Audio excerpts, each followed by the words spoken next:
Okay, so welcome everyone. So this is a white collar block. The white collar block is an interest group of Eden Center. So we'll probably begin with a brief opening prayer. Father Lord, we thank you for the gift of life. We thank you for an opportunity to gather here and learn. We pray that the lessons learned will be able to execute, and then our lives would literally be all that you've called us to be. Thank you for this opportunity, and we're going to listen to you through your Son, and we pray that our lives will never remain the same. Thank you, Lord, for the answered prayers. In Jesus' name we pray. Amen. So once again, welcome to the White Collar Block of Eden Center. So today's topic is goal setting and exponential growth strategies. So we have on the call Sam Ekpe. He's the CEO of Grouper, and Grouper is literally democratizing access to talent and then giving those who want to build internet companies great talents. So I would be talking about goal setting and exponential growth strategies. So what is Eden Center about? So Eden Center, we have a mandate to discover, deploy, and develop kingdom ambassadors that will take over territories. The goal is for everyone on the call to be able to take over territories in every spheres of their life. So we're not just a religion where we practice kingdom. We raise men and women of significance and global relevance in different aspects of life in terms of education, economy, media, government, across different sectors of the economy. So our goal at White Collar Block is for us as corporate professionals to be able to explore diverse aspects of our professional lives in order to keep developing and making impact in our careers. And the expectations is that we have a mix of both entrepreneurs, and then we also have entrepreneurs who are helping organizations thrive. So for 2022 at White Collar Block, we have several programs that we'll be having this year, and we hope that you take part of it. So I'll just dive straight into this session. So I'll invite Samuel to share his slide and then start the session. So like I had mentioned earlier, Samuel is the CEO of Grouper. So when we put together this initiative to have a masterclass on goal setting, we're literally meant to have it at the beginning of the year, but we just thought to have it at this time. And then when I looked at who would be the best person to speak to us, I then remembered Samuel because I remembered while he was still in Nigeria, and then he would just say, "No, yeah, what do you think about this idea?" And we'll just be looking at him like, what is he saying? But the truth is that from an idea, he has been able to build a business. He has been able to expand across the world. He has been able to hire talent across the world. And then I think, I don't know, well, probably the business is worth over 2 million USD at the moment. I'm sure it's more than that, but so welcome on stage, Samuel. And if you have any question, please, you can also type in the chat box. So the expectation is that this is going to be an interactive session. You have any questions, you have any concerns, there will be ample time for us to discuss about it. So over to you, Samuel.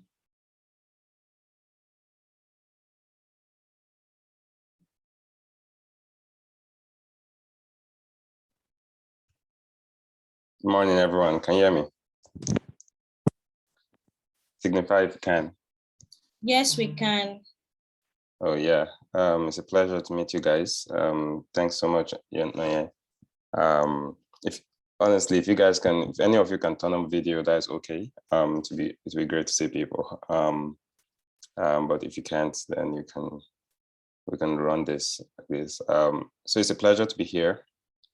Thanks for giving me the opportunity to be able to chat with you guys. As Naya said, my name is Sam. I think for me, the easiest way to describe me is just want to change the world. Right? So today I'll be talking a lot about how do you drive growth. All right, how do you grow? Can you see my screen? Yes, we can. Okay, cool. Let me make you on a slideshow. Is the slideshow visible now? Yes, it is. Cool.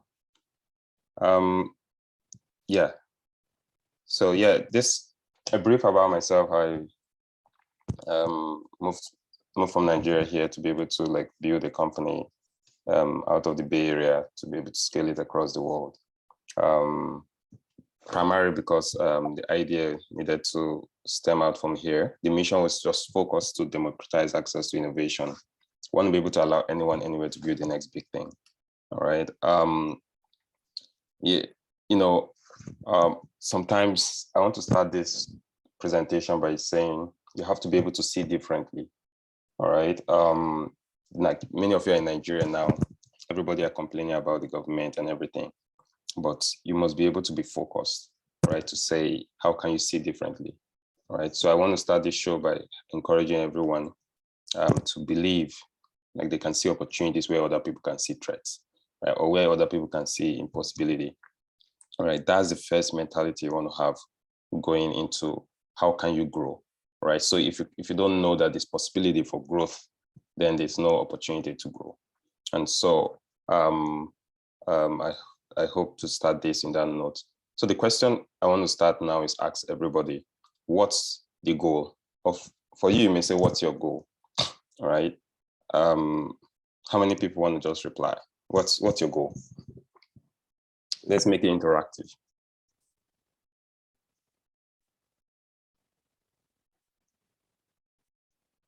Anyone want to say something? So Favor, your hands are raised. And then if you also want to type your goal, you can also type it on the chat bar. And then if you want to speak, you can also raise your hand or unmute. Yeah, I prefer people chatting. So you want to say something just quickly? What's your goal?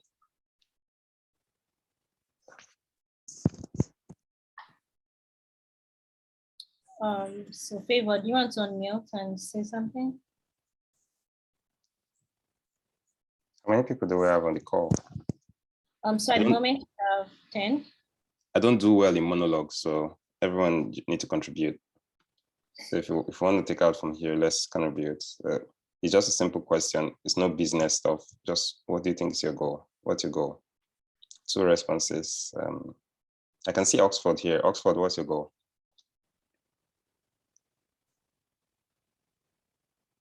Anyone want to share? So we can say, I can say my goal is to probably build a unicorn. Okay, cool. That's a good response. Who else want to share a goal? So probably when you're thinking of when 2022 started, what was the thing you wanted to achieve? Oh, we still have some folks trickling in. Yeah, I'm accepting them in. Oh, okay. So as we go through this, think about the goal. Many people have. Somebody chatted to make African free economically, to build companies which can compete with others around the world. Right. Okay. That's someone. Jules Mir. So yeah, I got 2 responses. So you think about the goal as the change and impact you want to have in either your family, organization, society, and the world. And if you're very thoughtful, it's easy to connect all this, right, into one, right? Someone said the general goal is to create a group of companies that will be among the Fortune 50. That's Olumide Obeji. Or is it Obejide? Yeah, sorry about mispronouncing. And so, yeah, you want to, is the goal an impact you want to have in the society. That's the goal. So the question is, how do you drive to that goal, right? See everything in life as a game, all right? In the game of sports, you have to drive, right? So this is the simple, I call it a function, it's a formula. I want to make this less technical. It's just how fast can you convert what you have and how doing what you can. And that is generating results that are impactful to society.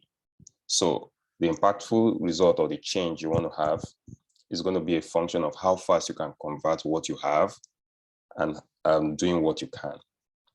And the goal is simple. Goal is simple. Impact, and impact comes from growth. And so that's the first thing I want to drive. And what's growth, right? What's growth? Growth is how quickly you can drive impact into the world. So I just wanted to do all this quick,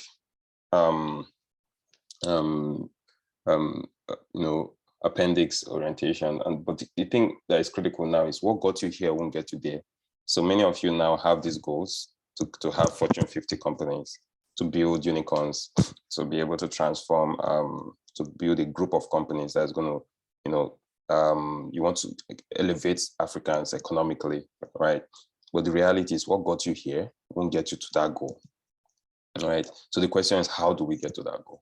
What do we need to do to get to the goal, all right? So every 1 year you have a dream for the year, very ambitious dream, all right? But I know that many of you are tired of the cycle of waking up every new year, dreaming again, waking up every new year, dreaming again. The difference between what you need to be and where you are now is momentum and execution.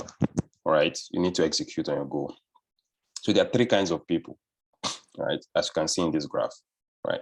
There are some people that are going to grow linearly, that's just gradually we're adding stuff. They never change the world, right? 3 kinds of people here, right? But there are also people who grow very well and you say, oh, they make a lot of money, they are rich, like they're successful. All they are doing is growing to a certain power. They change their life, they change their family, their society, they change some organizations. Looked happier, didn't he? In that game, sorry, guys. They change their organization, like they sort of even become billionaires in era, sort of even become very successful, extremely successful, that with the society rewards sees them as successful in the eyes, but they still don't change the world, right? But there's the last set of people who grow exponentially, right? And I thought that's what I want to talk about. That's the cool part of this program. Right? So the question is, how do we grow exponentially? What do we need to do to grow that kind of rate? Right? It comes with 3 things. You have to change your philosophy, your mindset. All right. The kind of people who grow linearly, right, and the people who grow exponentially, they are the same kind of people. They have the same kind of 24 hours. They have the same kind of, maybe not resources, but the difference is ambition and execution, right? I had a friend, one of my friends used to work with Elon Musk, and he said, it's the same effort in terms of stress that it takes to run a restaurant, that it takes to run Tesla. It's the same stress, right? So the question is, why not go bigger, all right, and do the most impactful thing you can do? And why not focus on changing your mentality? If you listen to Elon Musk very carefully, he talks about, he talks about growth based on he call it an order of magnitude. That's the way Elon Musk talks. He always says an order of magnitude. What does order of magnitude mean? Is always green, that green line. So every time he's complaining about SpaceX not being efficient and everything, he's not always talking about how can we make it 10 times better. He's thinking, or if 2 times better, he's thinking about order of magnitude. And it's the same thing. It's the same thing. OpenAI CEO, the same thing I've seen across the billionaires here in Silicon Valley. Everybody they always talk about order of magnitude. So if you're always saying, oh, I want to grow 2x, 3x, I want to grow, no, nobody want to listen to you. So the question is, how many order of magnitude? So when Elon Musk is thinking, he's thinking about at least 1,000x better. 1,000x better is why he's unique. Meanwhile, many people here in the Bay Area think about 10 times, 100 times better, right? And so that's why some people are in the echelon Some people are world class, and some people are just ordinary, right? So it's about how well you can see, right? And this is not going to be technical, but it's just simple. What is exponential, right? Velocity is how the rate of change, right, per time, how quickly you change something per time. But if the velocity is proportional, then it becomes exponential. What does proportional mean, right? If you look at this graph here, you'll see that some people are linear and some people are exponential. What is the difference? Disruption, right? Disruption is the difference between linear growth and exponential growth, right? So you may be running your business and getting one customer every week, right? You could be going that way. There's nothing bad with that. But somebody may run the same business and initially not even get much. You will see it, like you will laugh at them, right? But immediately they implement a technology that makes them start doing one customer every minute, right? That's exponential growth, right? So linear growth will increase by constant difference. That means you're adding one customer every week, you keep going. But exponential growth will increase by constant ratio. That's the difference, right? It's a ratio, the thing is growing and leveraging a law called compound law, all right? Speed is not how fast you can move, but how much force can per step. So as you're doing your business, you're not just thinking about how quickly you can do things, but how quickly for each step you make, for each move you make, how massive that move looks like. So every step must look big. You must make the biggest step every time, right? So let's give an example. Let's say you're running a fintech and you want to be able to partner with banks, right? Sometimes you could just say you partner with one bank every month. But the question is, how much force per step can you take?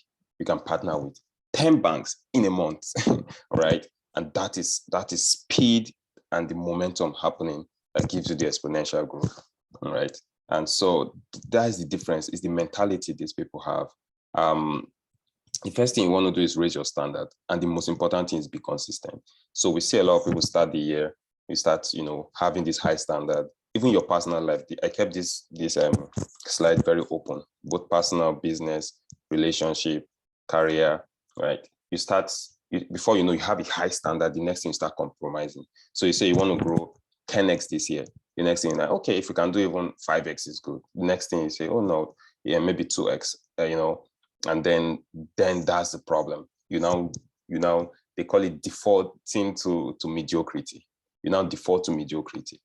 Anything less than your goal is mediocrity, right? So you always have to reinforce high standard in your company, in your life, in your relationship, in everything. Reinforcing high standard is the leader's job.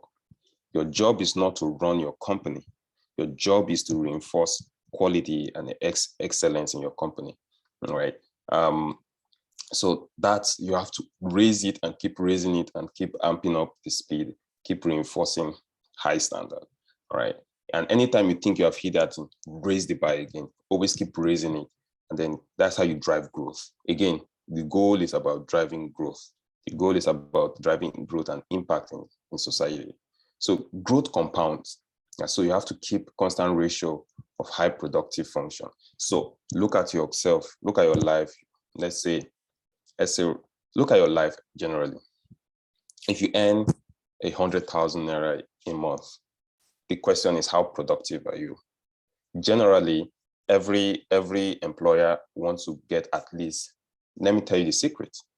Every employer wants to get at least 100x to 1,000x return per employee. So if I hire you and I pay you 100,000 naira a month, that means I'm making 1 million naira a year. That means I'm making 1 million naira a month from you, right? That's productivity. So that's why, if you think about an entire organization, an organization is input times processing equals to output. That's an organization. So if you're not being productive, you're not delivering outcomes, right, for the organization, right, you are going to be fired, one. Or number two, if you're not delivering outcome to the level of ratio that they expect, you are not productive, all right? And so you want to be able to understand, how can you drive growth by, having constant ratio of high productive functions. So for example, in your own life, if the only way you know how productive you are as a person, divide how much you earn by 160 hours.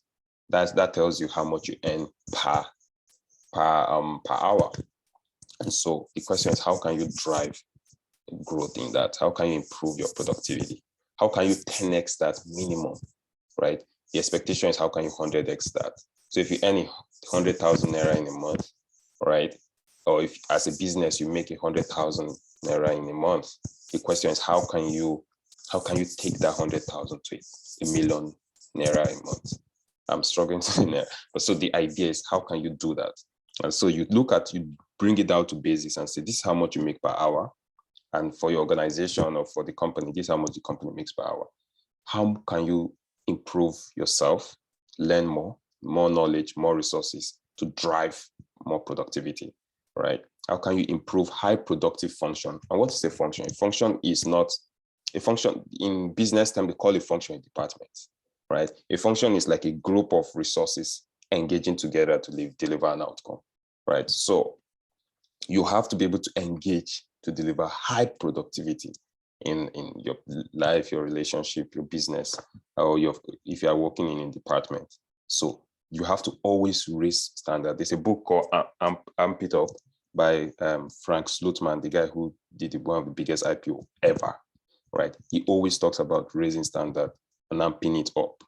So this is critical. So the last technical thing that you see here is about how exponential growth is relative, all right? If you look at these two, let's call them, even if it's companies, or let's call them towns.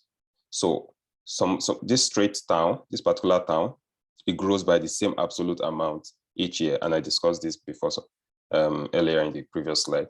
But the other town, right, it grows by the same relative amount each year. Why is this important? Why is relative important? Don't compare yourself with other people. Like, so by the time you start setting your goals for the year and you say, oh, I want to grow 10x, 100x, right? And then you are trying to raise your standard and be consistent. People will bring you down to what they do. People, even in the organization, I think I struggle with that. Even your co-founders, right? They'll be like, oh, we can just grow. If we do $1 million this year, it's a good deal. Your job as a leader is to change that immediately and say, no, we are going to do 10x, 100x. You have to consistently, because now people see the world from different lenses. People see the level of ability for people to dream is different. And so you have a team of people, or you run your relationship or your business, or you're even co-founding team, you and your co-founders will see the world differently. The outcome growth expectation for your co-founder will be different from the growth expectation for you. So you have to be the leader there and say, hey, I didn't come here to play slow growth, right? I want to grow exponentially and I want to grow fast. And so you want to be able to realign and say, hey, growth means dash number of X. Why did I put this image? I met one of the oldest engineers in Apple, right? He worked with Steve Jobs. One thing he taught us, I was thinking we could set goals, but you know what he said? You want to be doubling every month. He said you want to be doubling every month. And once you double every month and you compound that is exponential growth. That is an order of magnitude higher than you become the top 1% or 0.1% entrepreneur in Silicon Valley. I went home to think about it. I drew Excel sheet. What does doubling every month mean? It's crazy growth. It's crazy growth.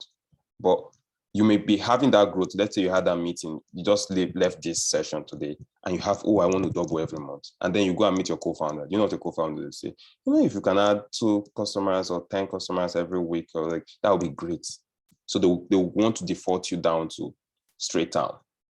You want to drive them to power town, because that's how you drive power growth, right? And so the question is, how can you lead your organization towards doubling at every cadence that you guys design? And so also, even your relationship, your significant other will see growth differently. The significant other will say, if you remain like this, it's not too bad. We can do this. We can be okay. Okay is the first step to failure. You want to drive growth, and you want to drive it towards where you believe growth should be, right? And exponential means you have to disagree with many people's point of view on growth, even your organization, right? Every day I disagree on growth in the organization. And sometimes they try to even reduce growth by extending the time. So let's say you want to do it in let's say every 6 months, you want to grow this particular amount. If you can do it 12 months, they are trying to, still keep the goal, but increase the time. So, but velocity is the time is the momentum per unit time required to deliver an outcome. Right? So time is a function required as a variable in delivering growth. So don't extend time and don't reduce scope. So you want to be able to drive your organization to grow, right? Somebody raised the hand. Yeah, Favor, do you have anything to say? You can just unmute. Hey, Favor, I'm happy to take your question. Yeah, so I'm sorry. No, it's been there since when you were trying to start off and you wanted to be sure that we can hear you clearly. So that's why I put it out that we can hear you. Oh, okay, cool. No problem. You got any thoughts on your mind? No, not at the moment. I'm listening to you. Okay, cool. So yeah, and what the thing that growth enforces is it makes you take a leap, not just jumping. All right. I think that's the biggest shock I first had when I came. Like, okay, everybody's thinking, everybody's not thinking, oh, let's grow. In fact, the moment an investor wires money to your account, the next thing is, oh, how can we 10x? You go to church. In the church, everything they say is 10x. Like you are going to, in fact, the church goal for this year is 10x. I'm like, okay, what's going on here? Your friends, you're talking, everybody's saying 10x. Like, and this is ordinary people. This is not even meeting the billionaire club guys who are thinking of order of magnitude of growth. Right? So everybody wire you around Silicon Valley on 10x minimum. If you come and be sending update and you're not 10x, nobody will respond to your update. The only time they respond is when you're trying to 10x. And so you want to take leaps. Leaps are faith-based movement that guarantee that you may fail, that you may die. And so every point in time when you're making some moves and it doesn't feel like you're going to die, you're not taking a leap, right? So if it feels like you're taking that jump, you still feel like you're taking a huge move, but it doesn't feel like you're going to die in that move, then you're not taking a leap. Like taking this jump, this guy taking this jump from this place to the other place, it almost guaranteed that any small mistake is going to die, right? But pushing himself to make it happen, that's what a leap look like, right? So every point, you want to do a partnership, how can you feel like you're pushing everybody? Your organization have to always feel like you're amping things up. You're pushing people to the limit and breaking the limit every time, because people don't know how much they can deliver unless you make them do. Like, so I'll give you a story about Uber, right? I remember some of the investors of Uber I've met, and they talk about that founder. Everybody keep talking about that guy. Everybody, even Jeff Bezos, keep talking about the guy. The guy is not ordinary. He wasn't ordinary at all in any way, all right? The guy was not taking leaps. He was taking super leaps. So he launched in San Francisco. TechCrunch met him. They were talking like, he was telling them, I'm going to crush everybody that come my way, right? And they were thinking, this is rough. The government is suing you. They sue him. He said, I'm going to win the government, right? Like the city is suing you. Cities that were suing him while he was going straight to New York, he literally built different apps of Uber at the same time. They were changing the rules for each city. So in New York, when the city sued them and said they should change X, he had a whole new team that tweaked the software as he was going. And then different software from San Francisco. And I remember when some of the investors were talking about him trying to go international. He hasn't conquered US. He just San Francisco, and it was not winning New York yet. It was not even launched. That's had like 100 customers. The next thing is that he was going straight to Paris. Every investor told him no. Everybody told him no. Investors took plane their jet and went straight to meet him in New York and told him not to present. But he told his team that they have 3 days to launch, 3 days to build the whole Uber software, internationalize it, and launch it in Paris. The night before that event, software was not ready. But I remembered what the product manager said. and the engineers at Uber, they said, Travis make us do things that we never thought we could. He scheduled the event, he booked the time, and he said he's going to be on that stage launching that product. At midnight, it was not still ready. And he told everybody he's going to launch it at 9 a.m. on the stage. Everybody can rise up to occasions if you drive growth, right? And they did it. Investors went to Paris and they went to just witness failure. But this guy pulled it off. That was the first time investors stopped telling him what to do. He kept giving him money, just go crazy. Right? Sometimes you need to do crazy things and have the exponential mindset. All right. And so what's the mindset? It's how can you 100x? 10x is good. 10x is default in Silicon Valley, but you now become the top, let's say 10% in the world, the top people in the world. You want to be the echelon, right? How can you have new information, new knowledge, deliver new value, find new channels, learn new ways to iterate your product yourself, improve yourself? It's about you. Actually, you are the product. It's not your company. Your company is not your product. Your business is not a product. You are the product. Your significant other is getting married to you. Your investors are investing in you. Your family is relying on you. You are the product. So how much can you improve yourself, spend more time with the right people, drive growth, and learn new things to be able to drive 100x growth, right? And so that's the first shock you're going to get. Growth requires courage, right? Learn new things, courage to try new things, be open to partnership, new skill opportunity, life, career, and businesses, right? And then I want to talk about projection. How do you plan? How do you plan? So yesterday we did a planning session in the company, and everybody have many things in their mind. So first thing I learned when I came to Silicon Valley is you don't plan with more than one thing. A plan is one thing that you want to accomplish. And so you'd say the goal is growth and want to drive progress towards that goal. So you choose, are we going to 10x or 100x? And what cadence are we going to send? And when you're setting, be aligned with yourself. The truth is, if you don't believe it, your people are not going to believe it. And if you're talking to your team and you sort of don't believe it, they're not going to believe it. And then the next thing is that you set deadline. So don't set due date. Don't set due date. Due date is not a deadline. You set deadline. How do you set it? You don't say, oh, we want to launch a product at the end of the month. Anytime a founder says that, nobody will invest in you because you're not sure, right? When are you going to launch? You're just sort of giving variations, right? Oh, okay. When do you want to hit 10 customers? Oh, maybe this day. So, and everybody in the team will feel it. They will know that our leader doesn't sort of take his goals seriously, right? And so you want to be the leader that everybody know you take your goals seriously. The day Uber founder pulled that stunt, every investor, every employee knew if he said we are going to launch 12, and he was doing it, 12 midnight in San Francisco, here, Market Street, all of them will come 12 a.m., 2 a.m. And if you say we are launching by 9 a.m., everybody will not sleep because they know he means it. He mean it. So you have to mean your goals. Everybody needs to believe, because when you employ new people, they'll ask other people, don't mind him. He doesn't, he always says it like that. You're not going to mean it, right? So you set a deadline. And the deadline could sound like 6 a.m. West African time, March 30th, 2022, deadline.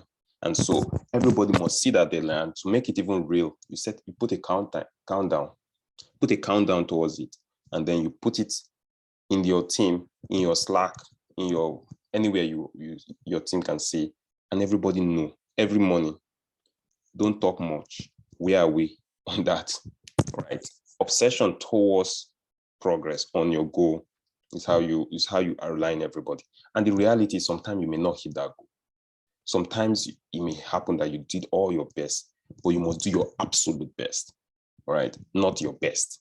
You must do more than your best. That's what I tell my team. We must do more than our best. And so you set your goals. Don't say, want to do this in 1 year.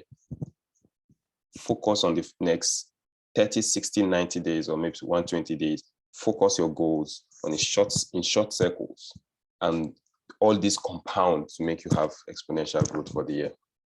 Right? And you review your goals daily. Some people don't look at their goals every day. You put it where you can see it. You put it, I have a countdown, this is my computer. I have something here I can see. I have another one here. You put it everywhere you can see. The Bible says, write a vision, make it plain, right? So that those who see, they will run with it.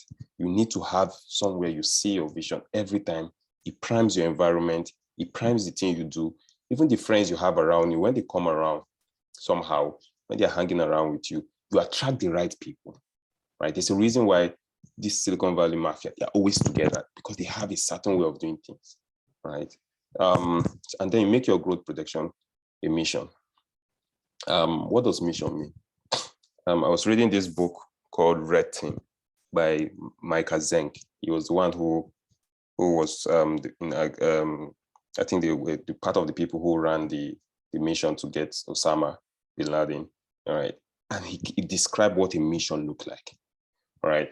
He said that it's like a military-based lockdown. They are locked in, mission focused, working 16 to 20 hours every day on one objective, right? Or set of objectives, right? Locked in, locked down, 16 to 20 hours every day on one objective. You don't have to drive it like that, but you need to drive the mentality of mission. We're on a mission. The organization must believe you're on a mission, not you saying you're on a mission. You need to amp it up and drive things on that mission, right? And so I wanted to include a template here, all right, for how you set your growth goals and how you plan your growth. So you just have one line mission. So your mission may be to empower people, do whatever, but the framework of what a mission is you want to empower people to kick off something new in their life, right? And a vision is you want to build a new world where everyone can do that, can experience something new, right? And your objective has to be one. And we call it in our company needle moving metric. So when we do stand up, you don't tell me, oh, this is what I did. This is my update. I worked with this. I did that. No, we don't give update like that in our company. You tell us one needle moving metric. And what is needle moving? Needle moving is what you define as your goal. So let's say you wanted to grow your revenue by 10x. Your revenue is 100,000. You want to take it to $1 million. All right. Everybody in the organization contribute in one way or the other. Because you remember, everybody in the organization must be productive, hinging on the fact that at least 10x to 100x delivering productivity. So even if you're a designer, you contribute to that mission some way. Even if you're like engineers directly always contribute, because they improve productivity of processing, of interaction, of whatever, of your company. But you want to drive the objective to be one thing. If you have two things, people would see your goals differently. Before, I used to have objectives to be 3 things. I would say objective 1, X, Y, Z. No, now it's 1.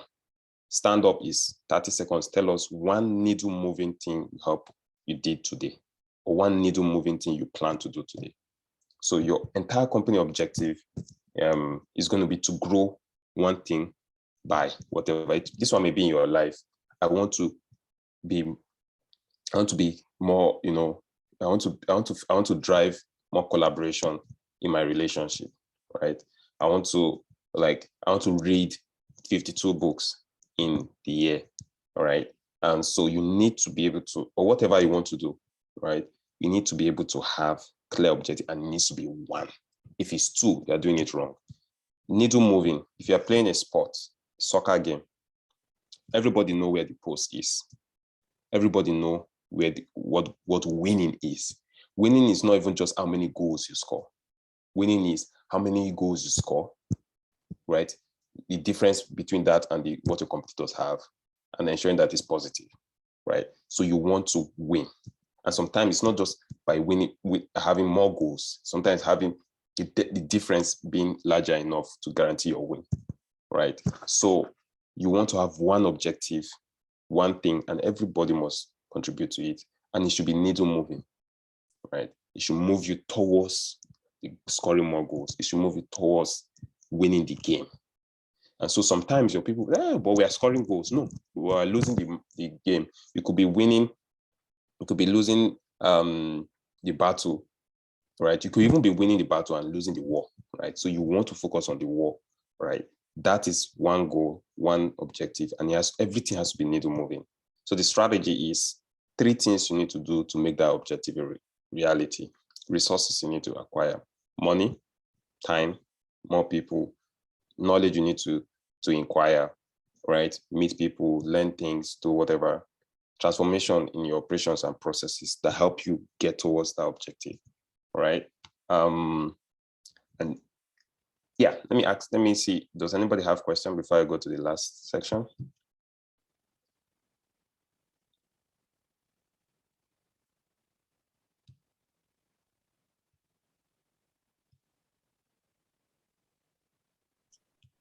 Yeah, so if you have questions, you can raise your hand or mute or type in the chat box. Okay, so you can continue, Sam, then if there is the word. Okay. Yeah, so the last thing I want to talk about is productivity. How do you measure impact, right? How do you measure impact, right? You have to be able to see everything in the world as a system. If you just start by like that, by seeing everything in the world as a system. The system takes in input, does some processing, and delivers productivity as output, right?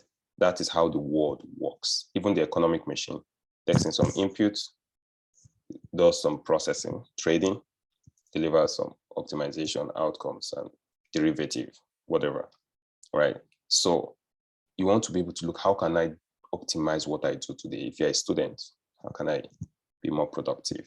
If you're an employee, how can I deliver more productivity to the organization? If you're a founder, how can I drive my organization to deliver more productivity, right? And so the truth is that dreams come true. Dreams come true, right? But what changed my life was about 10 years ago when I met a 14-year-old called Santiago Gonzalez. He was 14 years old, but he was already in San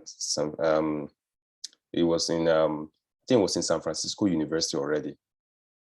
And then the guy had already been employed by Apple. Let me tell you what he told me that changed my life. I told him I had these dreams of coming to Silicon Valley and building a company, changing the world. But this is what he told me. And this has always driven me every day for the last 10 years. He told me, but your dream will not come true unless you come true. This kept haunting me every day whenever I dream, knowing that dreams are just dreams. Execution is everything. So thank you so much, everyone, for listening today. I'm happy to answer any questions you may have.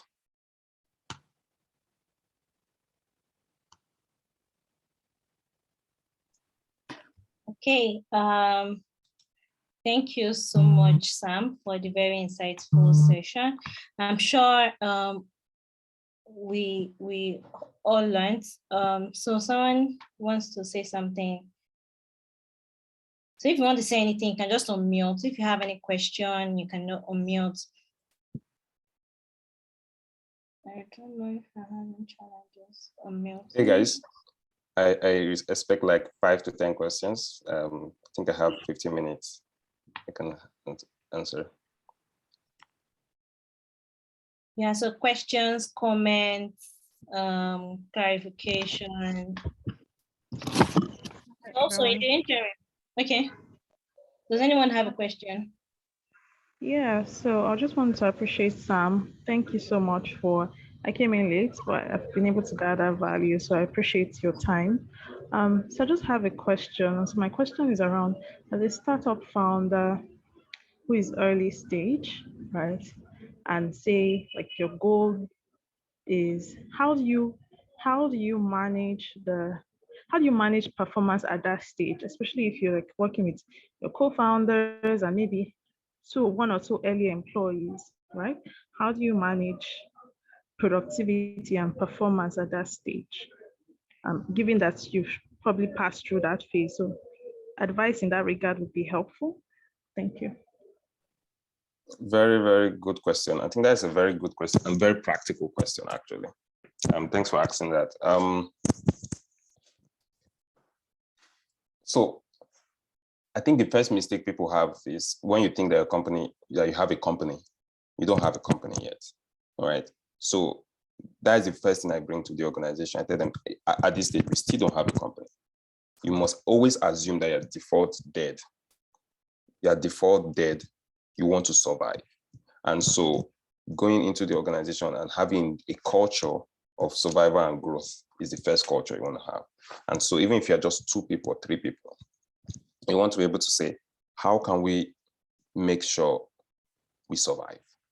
And survival at that stage may mean paying ourselves, being able to keep the lights on, or being able to get enough runway to be able to pay salaries. That could be survival in that stage. So everything that is not going to improve, the goal is just to make money at that stage, right? And the goal sometimes, depending on where you are. So in Silicon Valley, the goal at that point may be to just get traction because people are going to give you money anyways, right? And so you drive everybody towards the goal. So get this book called The Goal, right? This is by Iliano. This is the book that Sheryl Sandberg from Facebook is reading today. Her friend gave it to me. All right. So even Facebook still believes that their goal is still to survive and drive performance. And Mark Zuckerberg still doesn't see the Facebook as huge enough to like be this behemoth. He's still driving that company like a startup, right? So you want to still look at your company and say, we are having 2 people, 3 people. How do we become not a little not dead? So we are dead today. How can we optimize against debt? So that's your goal at that point. So you come into the office, and so at that point, it's not the time when you are sending emails back and forth. It's taking people 1 hour to respond. People are taking 3 hours. At that point, is all hands on deck. How to be a little not dead. So you're dead. You're optimizing against debt. So that's what the obsession is, just to just be alive, right? To be able to get the business off the ground. And so if you're talking to the first employee and whatever they're doing, if they're doing a website that doesn't improve the goal of driving more optimization to customers joining, using your software, whatever, so customer using your product or services, you shut it down. Anything that doesn't drive towards optimization, onboarding, getting more customers to pay, or getting more users to be on your system, that's all your focus, right? So you drive everybody, align everybody every morning.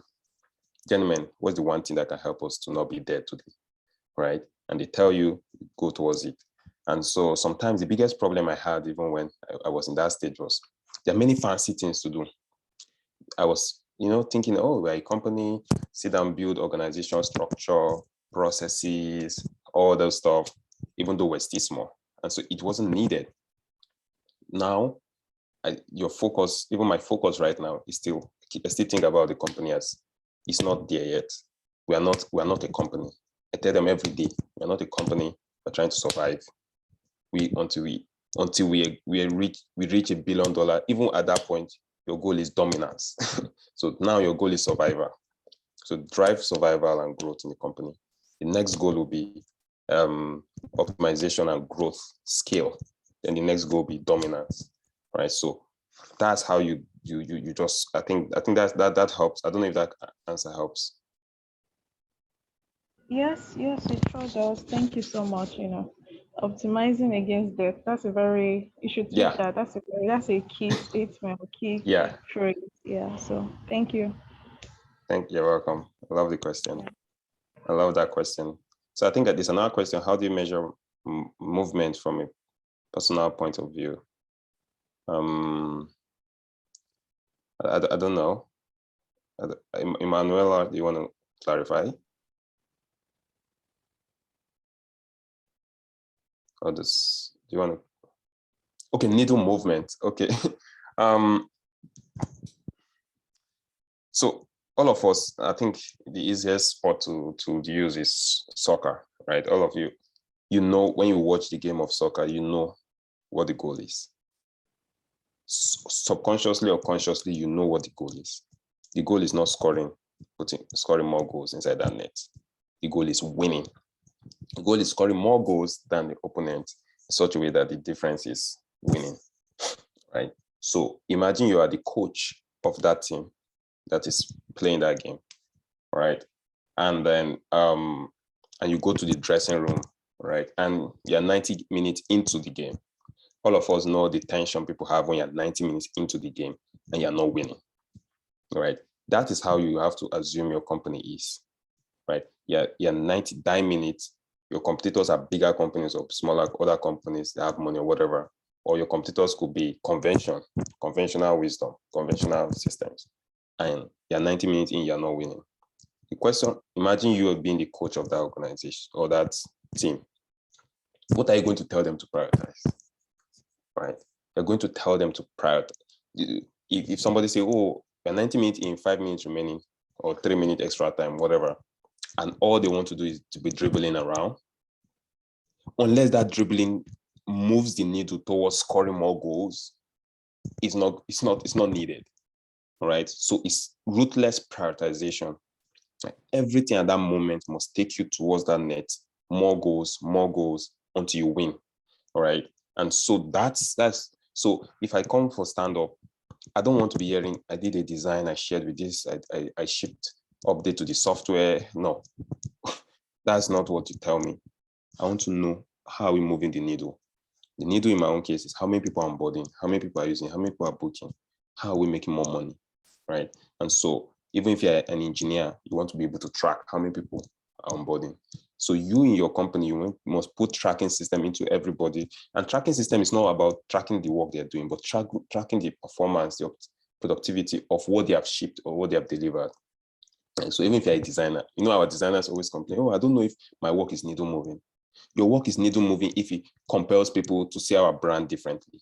If it compels people to want to nudge them to want to make a decision. Because about the interface, experiences, and welcoming system, all right? So it's only about that. So yeah, I don't know if that answers your question about needle moving. So yeah, okay, yeah, Emmanuel said is grateful. Jules asked a question, I don't know. I think he was trying to say mindset about growth. Is it possible to have same customers every month because the value is variable? Exogenous element can also impact more and most companies have more debt.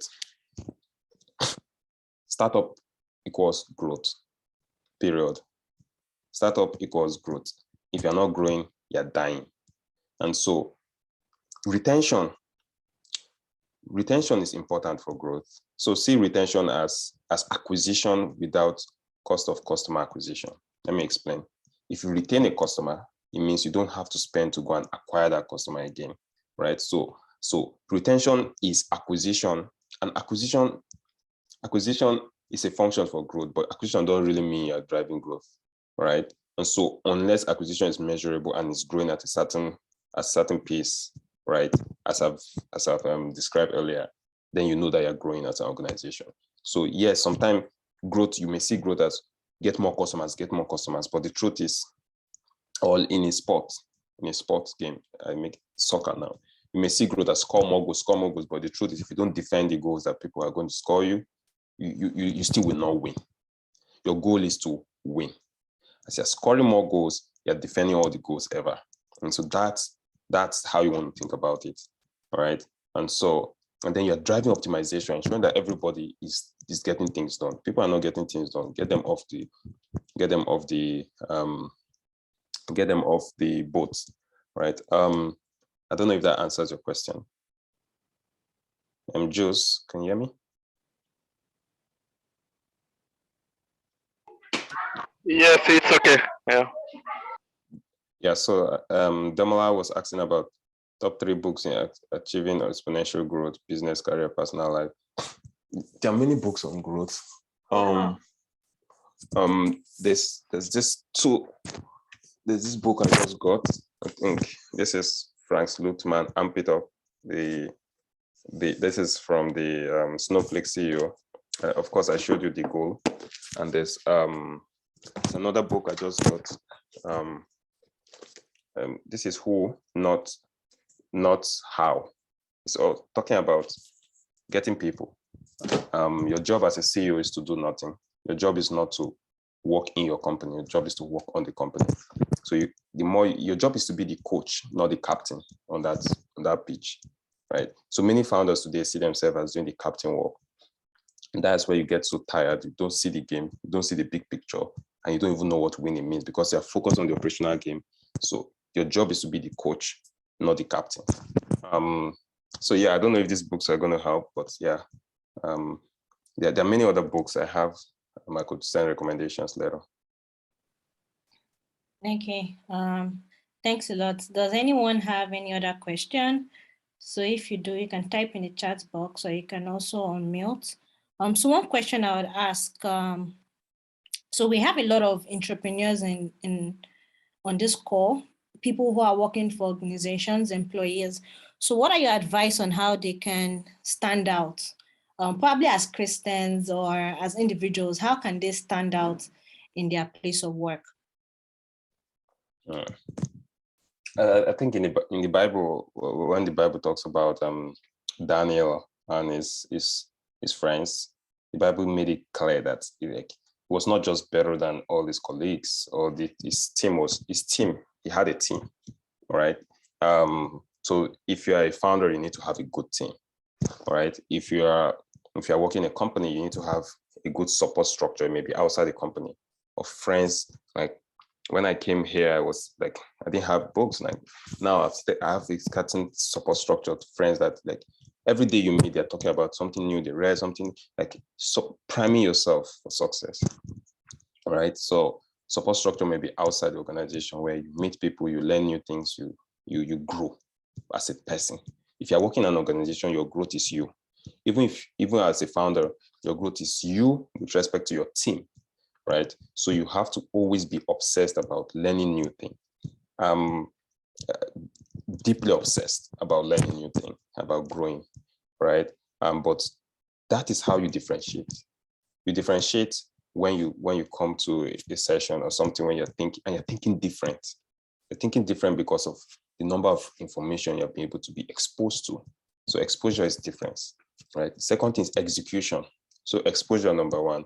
The second thing is execution. Some people are just good with good enough, right? And that's the biggest step to death. Oh, that is good. We can send that. Oh, let's just, if that culture, you must have that culture as an organization, as a person of, if it's not insanely great, is shit. That is how you need to have your mindset. So if it's not that we did the best possible thing, even in your emails, it should test you in every aspect, right? Excellence. In our culture as an organization, excellence is the one thing I look out for. I can fire someone just because he sent a shitty email, right? It needs to be excellent. Excellence is what you should never compromise on, because the truth is, people are going to know good work. If you see great work, you will know it, right? And so that nudging you get in your mind, it's okay, we can ship it. I will not kill myself. Like, that is why Africans are behind, because we don't want to break and push ourselves to do excellent work all the time, consistently. Not, I did it once. So every time someone sends, oh, I need something from you, if you're in the organization, they should know that you're going to do the most thorough work ever, right? And that kind of reputation is now what brings people to drive promotion, gets you somewhere, new opportunities, new exposure, right? So for me, right, is my commitment to excellence is 1,000%. And so if you ship a piece of software and it doesn't look like it's excellent, I'll react.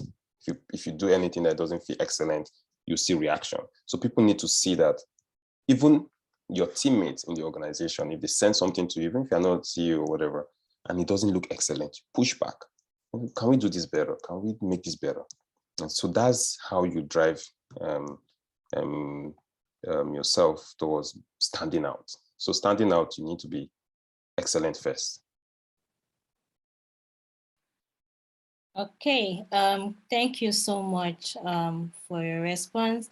So someone put on the chat, but would you be able to share your slides? Is it Yeah, possible? sure. My Okay. side is open. Like, happy to add you to that. Okay, great. So once you do that, I'll share with everyone. So thank you so much, Samuel, for the very insightful session. I learned a lot, and I'm sure everyone on the call too learned a lot. So if you check the chat box, you would find the link to the White Collar Bloc WhatsApp group. So a couple of us joined when the session has started already. So this is the White Collar Bloc of Eden Center. So Eden Center is currently located at Iwaya Road. So you'll find us at Pison Court, plot 3 Iwaya Road, Lagos, Unike, Lagos, Nigeria. And then you can also join our WhatsApp group, bit.ly/WCB WhatsApp. So there would be having, right after this session, would be having a quiz to probably just share what we've learned, and then there'll be some sort of airtime reward for those who are able to respond to some of the questions that we've asked. So this is also to invite you to Connect concerts happening Thursday 27th to Sunday 30th of January 2022 at Pison Court, Unike roundabout, Iwaya, Lagos, Yaba, Lagos. So it promises to be exciting. We look forward to seeing everyone. So you could join live, or you could also stream on social media platforms and then our YouTube pages. So we plead for everyone to join the WhatsApp group, so you can check the chats. You would find the link to join, and we look forward to everyone joining. And so aside from listening to this very insightful session, we hope that you are able to put into practice what we've been able to learn. So you could decide to use Excel sheets to write out your goals and then start executing almost immediately. Samuel had recommended a couple of books. I also typed in a couple of books that help.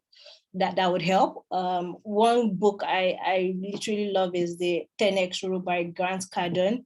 I could also share the soft copy to the WhatsApp group. So I definitely wish everyone the very best. And thank you so much for joining the call. Do have a great evening. God bless.